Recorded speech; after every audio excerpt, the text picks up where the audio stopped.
मुझे जवान बच्चे वहाँ पूछते हैं, क्या तुम्हारे वालिद का फैसला सही था?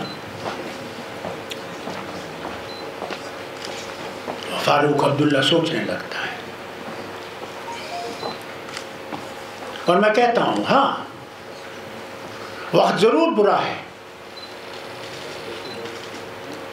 मगर ये वक्त नहीं रहेगा। वो शान शौकत फिर से इस वतन में आएगी जहाँ हम इंसान बन के रहेंगे। वो बच्चे मानते नहीं, क्योंकि वो देखते हैं तबाही, और आपकी रियासत की खासकर तबाही, जहाँ मुसलमानों के चिरे उड़ाए जाते हैं। देखते हैं, मैं भी देखता हूँ। मगर क्यों ये हालत क्यों पहुंची, कैसे पहुंची? क्योंकि हम अपने अल्लाह से बहुत दूर हो गए, हम उसके कलाम से बहुत दूर हो गए। हमने अल्लाह को पहचानने की कोशिश नहीं की।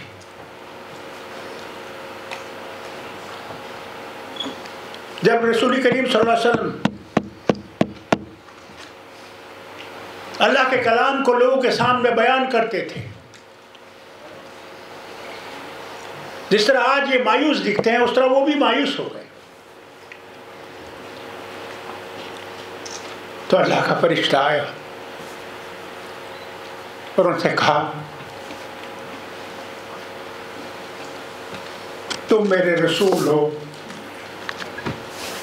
तुम्हारा काम है मेरा काम कलाम वहां पहुंचाना, बाकी मुझ पे छोड़ो, वो मेरा काम है। मैं इन साहब से भी कहता हूं, हमारा फर्ज अपना है कि कौम को जगाएं, बाकी अल्लाह पे छोड़िए, वो कौम को खुद उठाए। है मुश्किल वक्त है, मायूसी, मायूसी हमारे लिए सिर्फ नहीं है।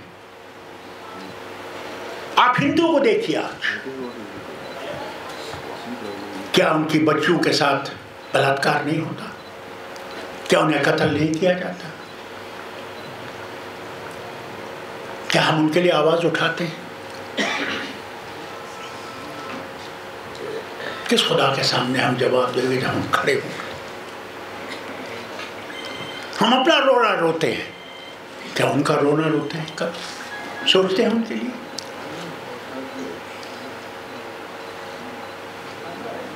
यह वतन हम सब का है। जब तक हम सब की सोच नहीं करेंगे, हम उठेंगे नहीं, उठेंगे नहीं। अगर हम सिर्फ सोचें हम मुसलमानों को क्या होगा, अरे तुम पहले मुसलमान हो या नहीं हो ये पहले बताओ। नाम फारूक, नाम तारिक, नाम कादिर, नाम जिलानी, नाम ही नाम है और कुछ नहीं। अमल कहीं नहीं, अमल से दूर। जब तक हम में अमल नहीं आए, हमारे मौलाना हैं कितना दीन को जानते हैं, कितना, और कितना लोगों को बताते हैं, सब इस पे लगे हुए हैं। मैं मानन आपसे कहता हूं, सब इस पे लगे हुए हैं। हुकूमत तनख्वाह देती है, हुकूमत को गिन गाएंगे। जिस दिन हुकूमत बंद कर देगी उस दिन गालियां मारना शुरू कर देंगे। क्या है हम? क्या अल्लाह के कलाम को समझते हैं और उसको आगे पहुंचाते हैं? अल्लाह के सिवा आप नबी करीम सल्लल्लाहु अलैहि वसल्लम के सामने भी नहीं झुक सकते, नहीं झुक सकते। सिर्फ एक अल्लाह के सामने झुकना है बस। मगर हमें कहां कहां झुकाते हैं? यहां से भी सजदा करो, वहां भी सजदा करो। अरे ये तुम्हारा ईमान है, ये तुम्हारा इस्लाम है? झुक जाते हो उसके सामने जो आज राजा है कल नहीं होगा।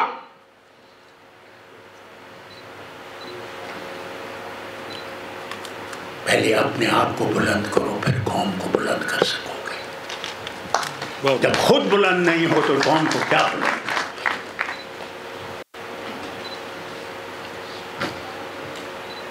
क्या करो? खुद मैं शराब पीऊं, खुद मैं जिना करूं, खुद मैं धोखा दूं और कौम से कहूं शराब नहीं पीना, जिना नहीं करना, धोखा नहीं देना, बेईमानी नहीं करना, उसका असर रहेगा। हज़रत अकबर सिद्दीक का देखिए, जब एक औरत आई बच्चा लेकर,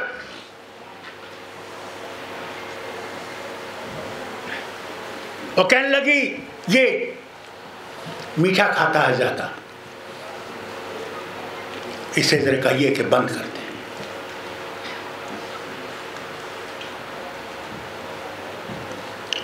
उस माँ से कहता है,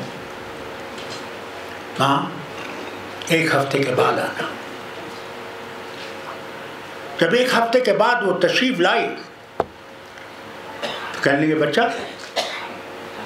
ये बहुत खतरनाक चीज़ है, इसे मत लिया करो, इसे मत खाया करो। तो मैंने उनसे पूछा आप ये पिछले हफ्ते भी कह सकते थे? उन्होंने कहा मैं नहीं कह सकता था क्योंकि मैं खुद खाता था, पहले मैंने छोड़ना था तब मैं कह सकता था। आज हम खुद हराम खाते हैं और दूसरे से कहते हैं हराम मत खाओ, क्या है? तो फिर हम समझते हैं कि हम उठेंगे। 47 में कश्मीर में मुसलमानों की तालीम का हिस्सा बिल्कुल सिफर था, सिफर। चंद लोग पड़े हुए थे मुसलमान। पहली चीज जो मेरे वालिद ने उस वक्त लाई, एक तालीम का सबसे बड़ा ये किया कि यूनिवर्सिटी लेवल से लेकर प्राइमरी क्लास की छोटी से छोटी जमात तक मुफ्त की तालीम हर पढ़ सकते। आज अगर आप पहाड़ के ऊपर भी जाएंगे वहाँ भी आपको PhD मिलेगा, वहाँ भी आपको साइंटिस्ट मिलेगा, वहाँ आपको डॉक्टर मिलेगा, वहाँ आपको फार्मासिस्ट मिलेगा, वहाँ आपको लॉयर मिलेगा तालीम से।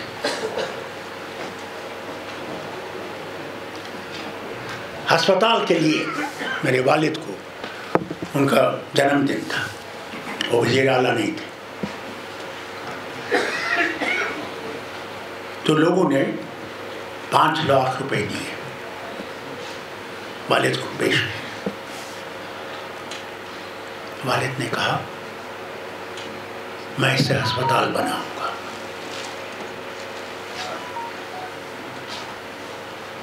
तो वहाँ सरदार साहब थे, एक मैं सोरा, एक शहर से छोटा सा एक गांव था, वहाँ से था।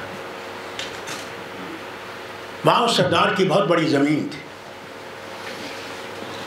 जब उसने सुना कि शेख साहब अस्पताल बनाना चाहते हैं, उन्होंने कहा शेख साहब मैं ये ज़मीन इस अस्पताल के लिए देना चाहता हूँ। आज अगर आप वहाँ जाएं, आज शेर कश्मीर मेडिकल इंस्टीट्यूट है जो सबसे बेहतरीन इंस्टीट्यूट हिंदुस्तान का है कश्मीर, 5 लाख से बना, क्योंकि इरादा नेक था। और फिर सुनिए, जब शेर कश्मीर वज़ीर आला बने, मेरे वालिद रोज़ करीबन जाया करते थे इस अस्पताल को देखने के लिए, क्योंकि वो देखते थे ये कश्मीरी जो है दरबदर चंडीगढ़ में बाहर फेंकता रहता है, दिल्ली में इंडियन इंस्टीट्यूट के पास बैठा रहता है, सर्दी में, गर्मी में, बारिश में वो यहाँ रह सके, या बम्बई में पड़ा रहता है। तो मोरारजी भाई का वज़ारत आई, तो मोरारजी भाई को मेरे वालिद वहाँ ले गए। तो मोरारजी भाई जब ये देख रहे थे तामीर को, तो मोरारजी भाई ने कहा शेख साहब, it is not brick and mortar that makes the institution. It is the people who will run this institution that will make this institution. ये पत्थर की जो दीवार और पत्थर का जो मकान बना रहे हैं, ये इससे नहीं बनेगा, ये उनसे बनेगा जो इसमें काम करने वाले होंगे, वो डॉक्टर हो, वो नर्स हो, वो पैरामेडिकल स्टाफ हो, जो भी होगा वो बनाएगा। मेरे वालिद ने डॉक्टरों को लाया हिंदुस्तान के हर कोने से कि वो इसमें लोगों को ट्रेन कर सके। आपसे भी कहता हूँ, सिर्फ मुसलमान मत ढूंढिए, उनको ढूंढिए जो तालीम में सबसे बेहतरीन हो और हमारे बच्चों को वो तालीम दे सकें कि वो इस काबिल हों कि दुनिया में हर जगह चमकें। हमें सिर्फ हिंदुस्तान में नहीं चमकना, अगर हमने चमकना है तो हमने सारे दुनिया में चमकना है। जिस तरह आज कश्मीरी डॉक्टर दुनिया के हर कोने में है, हर कोने में। हम बाइस हो जाए, गिर जाए, गिरगिटाने लगे, ये हमें तंग कर रहे हैं। हाँ, तुम अल्लाह की ताकत को समझते नहीं, तुम कुरान को जानते नहीं। फिरौन भी बड़ा बादशाह था, जुल्म करता था, अपने आप को खुदा समझता था। और जब अल्लाह ने उस नेक बंदे को भेजा जो उसका भाई था,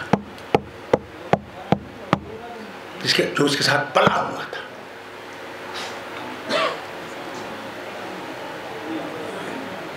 और उसे कहा जाओ इसको बोलो खुदा मैं हूं और मेरी तरफ मुड़ो और सबके साथ इंसाफ करो। जब वो गया, ये लंबी कहानी है, मैं लंबी कहानी में नहीं जाऊंगा, उसे कहा मुड़ो, अल्लाह की तरफ मुड़ो, वही खुदा है। जब नहीं हुआ तो अल्लाह ने उससे कहा इस कौम तेरी को ले चल यहाँ से। उस कौम को अल्लाह ने पार किया,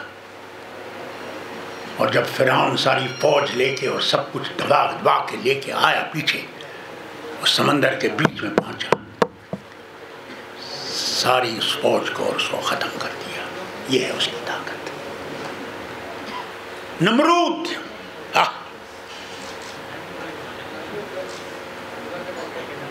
नूह का ग्रैंडसन,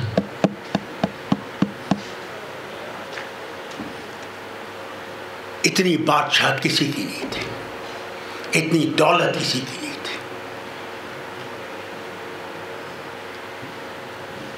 मगर जब उसको गरूर हो गया कि मैं बस, तो एक लंगड़े मच्छर से कहा उठो, वो गर्क कर खत्म करो इसको। उसने कहा मैं लंगड़ा मच्छर कैसे करूं? उसने कहा मैं हूं, जाओ। नमरूद क्या, उसकी सारी फौज, उसकी सबको खत्म कर दिया। हम कब जा, हम जो अपने आप को समझते हैं कि हम अल्लाह के चुने हुए बंदे, अफसोस आता मुझे। गलतियां हमने की हैं, इंसान बशर है, गलतियां करने का मुजस्समा है, मगर मायूस होने की बात नहीं है। इस उम्र में भी मैं मायूस नहीं हूं, और इंशाअल्लाह मरने दम तक मैं मायूस नहीं होगा अगर कि मुझे फांसी भी देनी, क्योंकि मौत अल्लाह के पास है और किसी के पास नहीं। फिर घबराना किस बात का, जाना तो है। अच्छा, 900 साल से ज्यादा जिंदा रहे, मगर जाना पड़ा उनको भी, जिसके लिए सारी कायनात पैदा कर दी गई, नबी करीम सल्लल्लाहु अलैहि वसल्लम, उनको भी जाना पड़ा। हम कौन है? फिर हम डर जाए, मौत से डर जाए, इनके जुल्म से डर जाए। अरे अल्लाह की रस्सी को पकड़ो, आप देखना ये जुल्म कैसे खत्म होगा, जैसे आया है वैसे ही खत्म भी होगा। घबराने की बात। मगर सबसे बड़ी चीज जिसको आपने हाथ में रखना, वो भाईचारे को रखना। जब तक हम एक दूसरे को नहीं पहचानेंगे, एक दूसरे के साथ मिलकर नहीं रहेंगे, तो वो भी बर्बाद हो जाएंगे और आप भी बर्बाद हो जाएं, हम सब बर्बाद हो जाएंगे। ये वतन हम सब का है, ये किसी एक का नहीं है। हम इतने ही इसके मालिक हैं, मगर हमें कमजोरी आ गई कि हम इसके मालिक नहीं हैं। पाकिस्तान जिन्हें बनाना था बना लिया, गए। ये हमारा वतन है। हमें उनके लिए भी अच्छा सोचना चाहिए, जो दूसरे हमारे दुश्मन भी क्यों ना हो, हमें उनके लिए भी अच्छा सोचना चाहिए कि अल्लाह यही कहता है कि अपने दुश्मन के लिए भी अच्छा सोचो और उससे कहो, मुझसे मांगो कि या अल्लाह इसको अक्ल दे, इसको सही रास्ता दिखा कि ये गजब जो कर रहा है इससे बाज आ जाए, नहीं तो इसके लिए जहन्नम की आग तैयार है, वहां से बच नहीं सकेगा। हम क्या करते हैं? गालियां मारना शुरू कर देते हैं। ये है, वो है। ये मुसलमान का रास्ता नहीं। बर्दाश्त और सब्र, सबसे बड़ी चीज जो कुरान करीम में वो आपसे कहता है सब्र, कि मैं हूं मगर हिम्मत। और यही हम सोचे नहीं बस जी अल्लाह ही देगा, ये सेब दरख्त पे लटका हुआ है, अब ये आएगा, ये खुद ही मुंह में जाएगा, खुद ही ये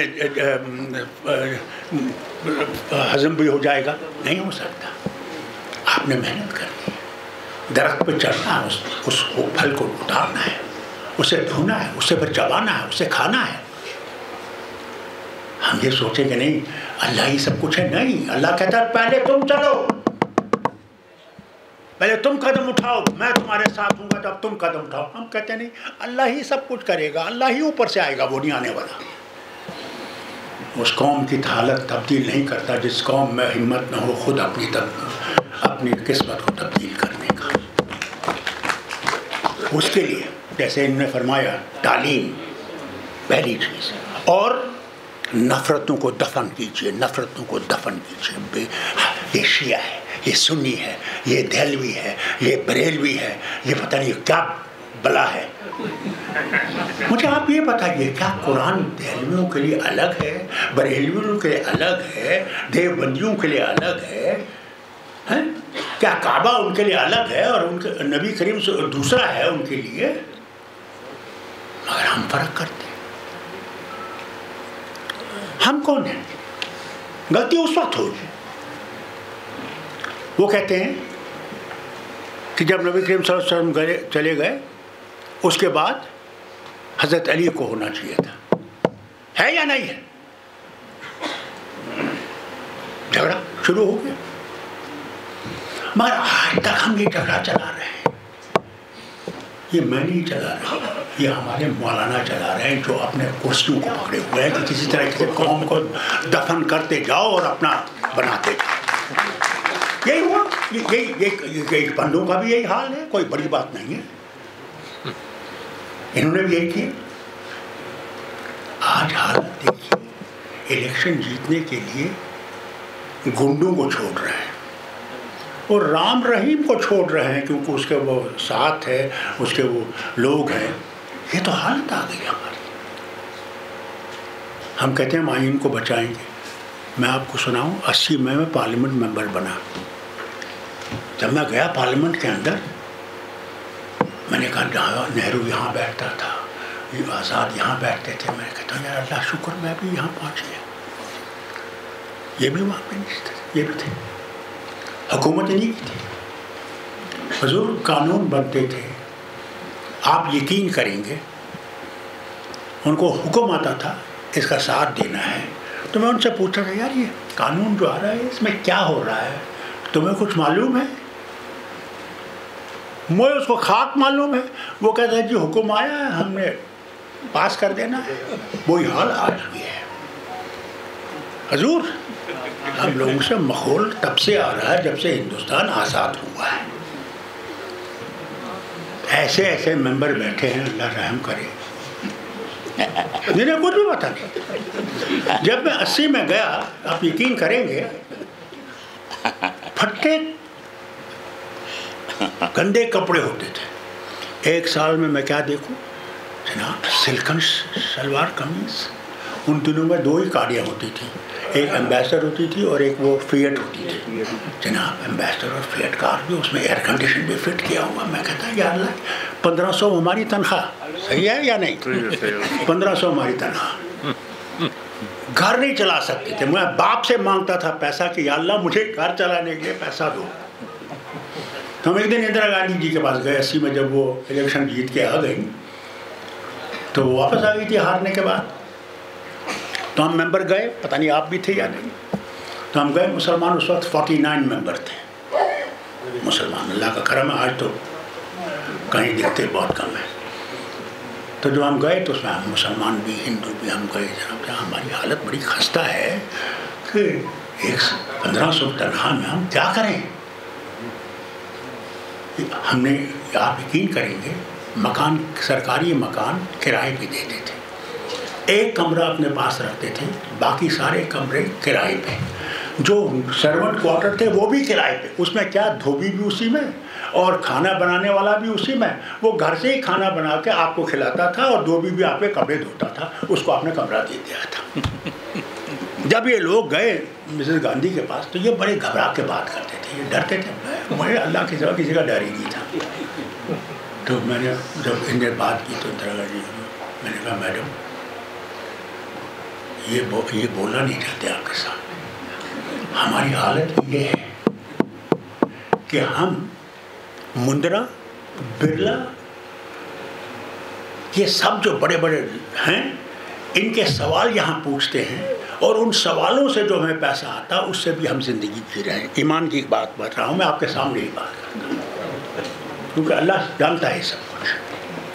मिसेस गांधी क्योंकि हार के अब आई थी तो घबरा, अब वो ज़रा नरमी आ गई थी। तो कहने लगी आजकल हालत, हमारी हालत ज़रा पतली है पैसे की, मगर जब हालत बेहतर होगी तब हम इसको बढ़ाएंगे। ये हाल हम मेंबर पार्लियामेंट्स का था। तो ये कौम कैसे बदलेगी? कौम बदलेगी जब हम ये सोचेंगे कि मैंने अपने पाँव पे खड़ा होना है और मैंने अपने पाँव पे खड़ा होकर चलना है। हम तो सिर्फ डोज के लिए पैर धर रहे हैं कि मुझे सरकार क्या देगी, जैसे इन्होंने फरमाया कि सरकार से क्या आएगा। जब आप सरकार से मांगते हैं तो फिर आपको सरकार के सामने झुकना भी पड़ेगा। वो कैसे आपको देंगे? वो तो देने वाले नहीं, आपको तो पहले करना पड़ेगा। इसलिए पहले अपने पाँव पे खड़े हों हम। उसके लिए ये भाई बहुत सही बात कही उन्होंने, तारिक साहब ने। हम तो फंडामेंटल राइट्स नहीं जानते।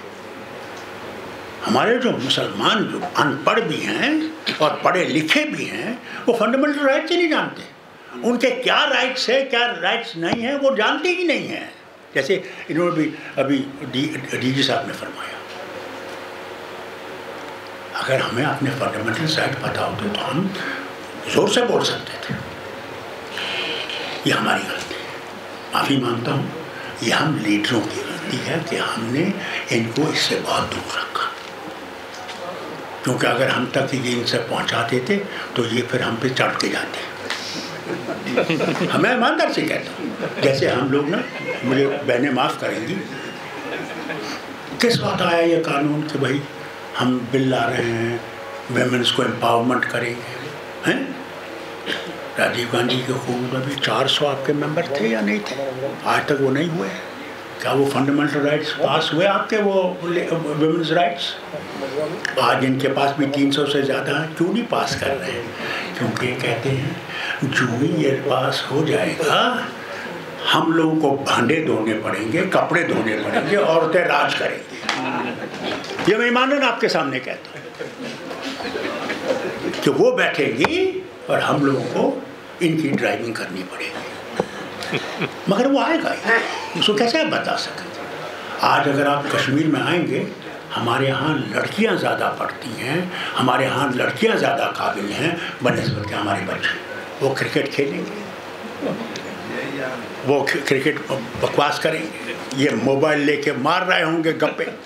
अल्लाह न चाहते ये भयात भी है और रहमत भी है। क्या क्या इसमें नहीं आता मैं क्या बताऊँ आपको। मेरा खुद का ग्रैंडसन जो है जब मुझसे बात करता हूँ उसके पास टाइम नहीं है बात करने का, वो इसी पे लगा हुआ था खेले खेल रहे। तो कैसे कौम बदलेगी? आप सड़क पर चलिए देखिए कैसे हमारे बच्चे और बच्चियाँ लगी हुई हैं, हमारी माँ बहनें बात कर, उनका तो कमाल है, बात ही बंद नहीं होती। कहाँ से इसकी बिल अदा करते हैं ये मेरी समझ नहीं। और फिर कहते हैं हम गरीब हैं, हमारा कुछ भी नहीं। हमने कभी क्या अल्लाह का शुक्र किया? या अल्लाह तेरा शुक्र है कि हम 2 वक्त की इज्जत की रोटी खा रहे हैं। अगर 1 वक्त की भी रोटी खाए उसमें कहे बिस्मिल्लाह, मैं खुद गुनाहगार हूँ। अभी मुझे इतनी भूख होती है मैं भूल जाता हूँ, मैं जल्दी खत्म, फिर बीच में कहता हूँ अल्लाह मैं अल्लाह तो मुझे भूल गया, माफ़ करना मुझे। अल्हम्दुलिल्लाह कहने की तो बात ही नहीं। तो पहले हम अपने आप को सुधारें। जब हम अपने आप को सुधारेंगे तो हम कौम को भी सुधार सकेंगे। पहला ओनस हम पे, पहला ओनस हम पे। हमें नेक होना है, हमने सही चलना है और हमें कौम को बराबर की तरफ चलाना है, बुराई से दूर रखना है। और मुसलमान, हिंदू, सिख, ईसाई हम सब बहन भाई, हमें उस पर चलना है। क्यों ना ये जुल्म करें जुल्म, कितना जुल्म करें? अरे अल्लाह के सामने तो इनको भी जाना है, वहाँ बच नहीं सकते। माफ़ी चाहता हूँ, मैंने बहुत वक्त लिया। मुझे मैं मुलायम सिंह जब गुजर गए थे मैं उनके साथ बैठता था पार्लियामेंट में। आज भी वो अब तो है नहीं, तो मैं उस वक्त आ नहीं सका जब वो गुजर गए। तो आज मैंने उनके बेटे से वक्त मांगा है, उन्होंने 3 बजे का वक्त दिया है, तो मैं जाना चाहता हूँ। सिर्फ आपसे ही गुजारिश करूँगा, हाथ जोड़ के मायूसी नहीं करिएगा, मायूसी नहीं लाइएगा। मायूसी से तब आप मुसलमान हैं। मायूसी छोड़ दीजिएगा, अल्लाह से मांगिएगा या अल्लाह हमारी मदद कर, हम जिस मिशन की तरफ चले हैं उसमें हमें कामयाबी बख्श। और मैं अल्लाह से यही मांगता हूँ, बार बार कहता हूँ ऐसे, मुझे तब तक इस दुनिया से नहीं है अल्लाह जब तक मैं इस वतन को, इस हिंदुस्तान को देख सकूँ जहाँ हम भाईचारे में रह सकें, जहाँ हम एक दूसरे को इकट्ठा समझें। हम समझें कि तेरे बंदे हैं। क्या है, तो मंदिर जाता है तो अपने खुदा को वहाँ ढूंढता है। मैं मस्जिद में जाता हूँ, मस्जिद में खुदा नहीं है। माफ़ी मांगता हूँ आप लोगों से, मैंने काबा की दीवारें ढूंढी नहीं बेगुनाह ना गुनाहगार हाथों से चारों तरफ नमाज पढ़ी, मैंने अल्लाह को वहाँ नहीं देखा। मैं वहाँ समझा कि अल्लाह तो मेरे में है। इंसान, तुम जब उस अल्लाह को पहचानोगे तुम किसी को बुरा नहीं देखोगे, तुम अल्लाह उसमें भी देखोगे। वो है, वो आपका भी है, मेरा भी, वो सबका है। इसे कहो, हिम्मत रखिएगा, वक्त आएगा इंशाअल्लाह। मैं उसे कहता हूँ तब तक नहीं लेना, अल्लाह करे कि मैं न जाऊँ। और इसने जो हिम्मत दी है, ईमान से कहता हूँ,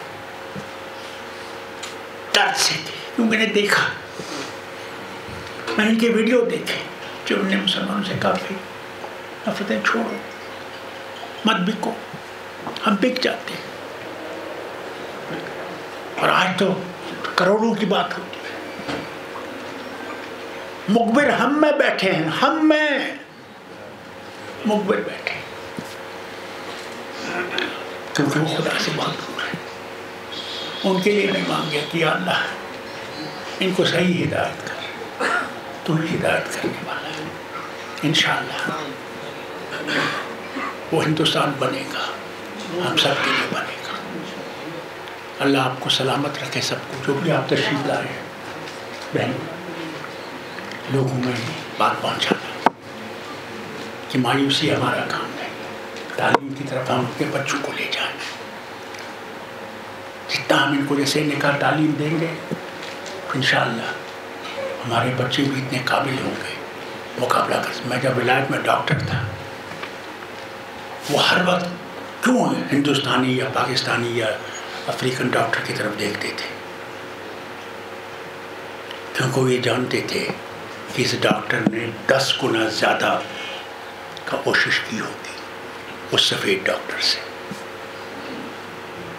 और इससे ज़्यादा प्यार करते थे, क्योंकि वो सुनता था। आपके बच्चे भी बनेंगे इंशाअल्लाह।